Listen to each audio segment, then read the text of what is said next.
هنعمل احلى عصير طبقات. طبعا انتوا شفتوا تدريج الالوان، الجمال عدى الكلام.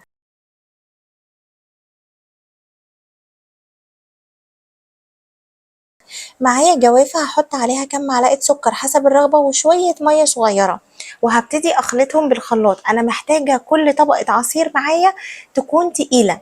هنزل بقى بشوية كده من العصير وبس كده عشان هكمل بقية الطبقات. تاني طبقة معايا المانجا وبرده السكر حسب الرغبة وشوية مية صغننة ونضرب. بعد كده حبيت ازود بس شوية مية وهبتدي انزل بقى. شوفوا بقى تدريج الالوان والطبقات، مش قادرة اقول لكم كان طعمه عامل ازاي ولا جمال الوانه. عصير صيفي منعش تحفة. بعد كده الفراولة هنزل برضو بالسكر، مش هحط لبن عشان لونها هيكون قوي، وهنزل بشوية مية وابتدي اضربهم كويس. جمال اللون وجمال الحاجة كلها مش قادرة اقول لكم. هحط بس كده معلقة عشان افصل الطبقة دي بقى عنهم. انا حبيت بس يكونوا الاتنين ممتزجين كده في بعض عشان الوان فاتحه، وحبيت بقى الاحمر ده بقى كده يكون مختص بذاته بقى كده.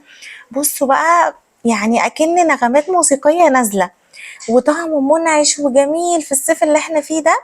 ودوقوا احلى عصير طبقات. طبعا مش محتاجه اتكلم كتير، الشكل بيتكلم عن نفسه. بجد تحفه، جربوه وقولي لي رايكم. مبسوطه جدا جدا بتعليقاتكم، ويا رب يكون الفيديو عجبكم، وهستنى تعليقاتكم عشان تقولوا لي نعمل عصير ايه في المره الجايه.